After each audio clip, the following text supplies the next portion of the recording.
With amazing results in this year's Civil Services examination, Study IQ has once again proved that quality can be provided along with affordability. हमारे P2I यानी Prelims to Interview 2025 live batch में you will get 1000+ hours की live classes, 1-to-1 mentorship, daily answer writing practice, success in prelims crash course, 18 books covering all GS subjects, interview guidance program, and the most important, mains residential program where all prelims cleared students will be called to Study IQ campus in Delhi at no additional cost. Batches English, Hindi और English तीनों में available हैं.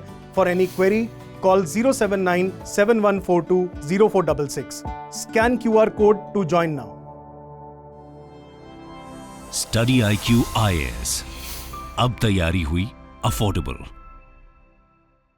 Hello everyone, my name is Ayan Jain. I have secured All India Rank 16 in the UPSC CSE 2023 and All India Rank 87 in the UPSC CSE 2022. In this video, I am going to talk about how I improved my maths optional score from 243 to 311.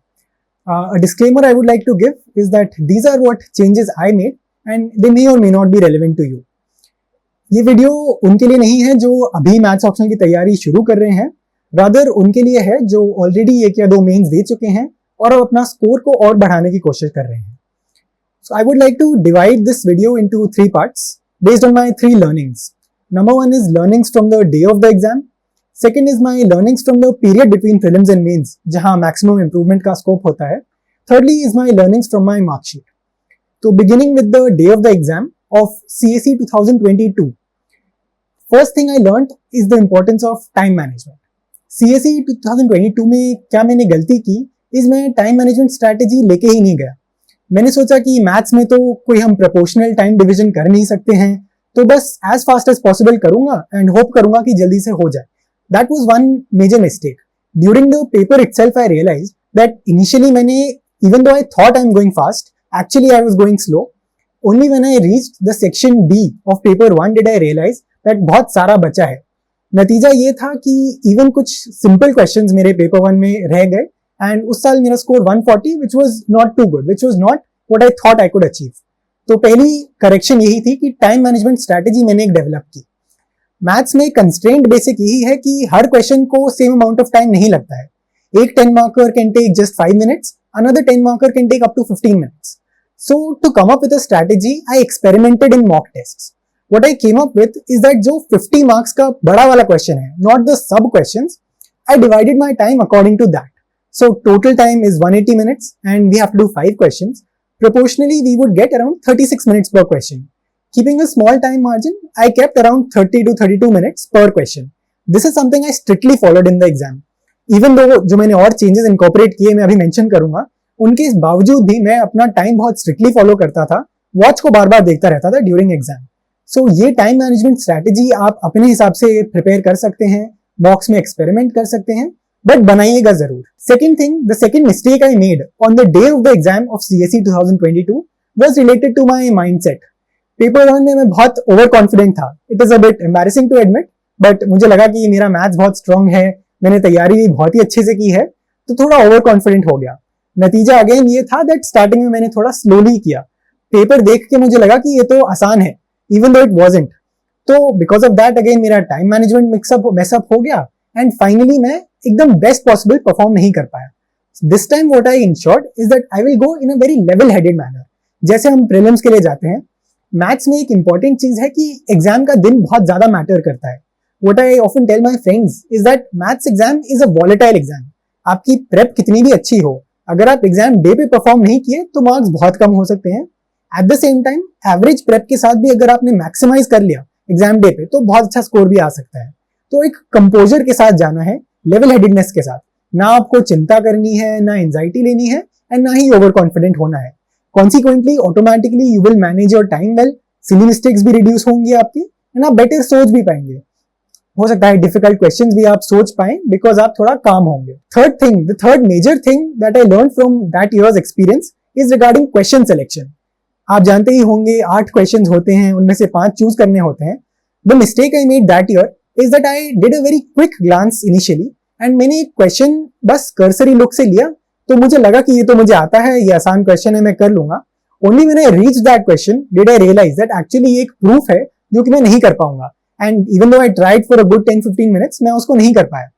So this is one major learning I had, that question selection बहुत important है, क्योंकि वो एक irreversible decision बन जाता है. मेरे case में क्या था कि वो 7th क्वेश्चन का सी पार्ट था, तो मैं 7th क्वेश्चन का ए एंड बी पार्ट कर चुका था, तो 7th सी के बाद मैं even though I knew that I can't do this question, मैं क्वेश्चन चेंज नहीं कर सकता था, उतना टाइम मेरे पास था नहीं. तो this time what I did is that question मैंने इनिशियली ही सेलेक्ट किए. First major change I made is that initial 7-8 minutes मैंने डेडिकेट किए क्वेश्चन सिलेक्शन को. लास्ट टाइम तो बस हार्डली 1 या 2 मिनट में सेलेक्ट करके एकदम सॉल्व करना तुरंत स्टार्ट कर दिया था. In those 7-8 minutes, I made it a point to read every question completely. Not just a glance, not just a rough idea कि ये question किस topic का है, but entire question read किया and जल्दी से decide किया कि ये मैं कर सकता हूँ या नहीं. Second thing I did is that एक थोड़ी सी prefixed strategy लेके गया था question selection को लेके. This was inspired partly by my mark sheet, जिसमें मैं अभी आऊंगा. So what I did is that proofs को मैंने avoid करने की कोशिश की. जो simple questions हैं, especially वो simple questions जिनका आंसर वेरीफाई किया जा सकता है, those are my priority. And proofs, especially जो बहुत rigorousness involve करते हैं, such as in modern algebra or real analysis, they were my lower priority. So these were the 3 major changes I made regarding the day of the exam. Now coming to the period between prelims and mains. तो वो 3 months या 100 days काफी important होते हैं. Maths optional students का थोड़ा ज्यादा important होता है because maths is very bulky, number 1, and prelims के दौरान मैथ्स का थोड़ा फ्लो टूट जाता है. तो लास्ट ईयर जो मैंने किया था, I took around 1 to 1.5 months for my first round of revision to maths. तो even though it was good in the sense that मैं concept सारे रिवाइज कर पाया, the issue was that मुझे मैथ्स की प्रैक्टिस के लिए ज्यादा टाइम नहीं मिला, एंड मैथ्स के लिए प्रैक्टिस तो इंपॉर्टेंट है ही. So this time what I did is I did a very quick revision. In hardly 6 or 7 days, I revised the basic concepts, the key formulae, and essentially what I called my micro notes. इन पे भी मैं आऊंगा इनको कैसे बनाना है. These are what I revised quickly and immediately मैं question solve करने पे आ. Now questions मैंने 3 तरह से solve किए. Number 1 is by hand practice, test series ली, बिना किसी time limit, बिना किसी time constraint के, बस अपना best try किया कि इनको अच्छे से solve कर पाऊं. Second is with time constraint, या तो मैं test series दे देता था तो 3 hours बैठ के, या फिर even just the time constraint कि 30 मिनट्स में एक पूरा क्वेश्चन करना है, चाहे उसके 4 या 5 सब पार्ट्स हो. The other thing I did which I found to be quite helpful is simply मैं क्वेश्चंस को पढ़ता था और उनका सोल्यूशन देखता था, बट मेंटली मैं थोड़ा एक्टिवली करता था. I used to try to think कि ये क्वेश्चन है तो इसकी क्या अप्रोच होनी चाहिए, पहला स्टेप क्या होना चाहिए. अगर मैं सोल्यूशन भी देख रहा हूं तो मैं सोचता था कि ये कहां से आया, why did they think of this, how can I think of this, या rather why should I have thought of this. तो उससे एक लिंकेज बनी between what we have already studied and what we have to do. ये 3 प्रकार की practice के अपने बेनिफिट्स होते हैं. टेस्ट देने से आपकी स्पीड बिल्ड होगी, आपकी एक्यूरेसी बिल्ड होगी, एंड ऑल्सो आपका टेस्ट टेकिंग, जो आपकी क्वेश्चन सिलेक्शन स्ट्रैटेजी है, एग्जाम की टाइम मैनेजमेंट स्ट्रैटेजी है, ये सब आप वर्क करेंगे. जो तीसरा मेथड है, इसका एडवांटेज है कि आप बहुत सारे क्वेश्चन कवर कर सकते हैं.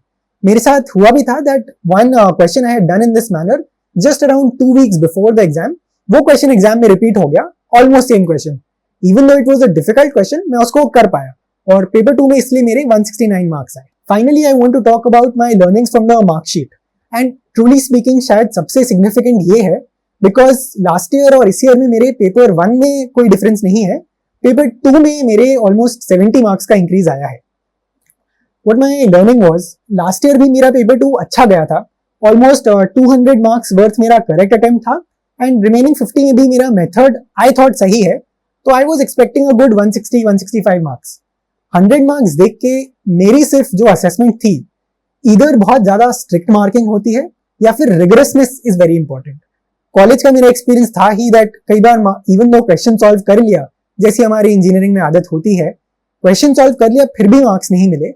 तो इसका मेरा यही कंक्लूजन था कि शायद लिखने का तरीका बहुत मैटर करता है, स्पेशली पेपर 2 में. तो I did not put in a lot of effort in this, all it took was conscious effort कि जब मैं आंसर कर रहा हूं तो it's not only the answer that matters, लिखने पे भी मैं फोकस करूंगा. नंबर 1 मैं बहुत ही लॉजिकल तरीके से उसको लिखूंगा, एग्जामिनर को मेरे स्टेप्स का फ्लो समझ आना चाहिए. सेकेंडली सारे थ्योरम्स फॉर्मूले जो भी लिखे हैं वो भी लिख दूंगा, एंड इवन आंसर को बॉक्स करूंगा, अच्छे से प्रेजेंट करूंगा. Basically, I try to maximize my answer कि as one senior had advised last year कि examiner should not have any reason to cut your marks. This is what helped me improve my marks in paper 2 from 103 to around 169. So ये मेरी learnings रही हैं maths optional के. बाकी definitely different लोगों पे different apply होता है. आपके लिए कुछ और स्ट्रैटेजी वर्क कर सकती है. आपको भी इन 3 स्टेजेस को एनालाइज करना है. क्या आपके कंस्ट्रेंट्स रहे, क्या मिस्टेक्स रहे, अकॉर्डिंगली उनके लिए सोल्यूशन ढूंढना है. So with this I would like to end this video. Best wishes to everyone. Thank you.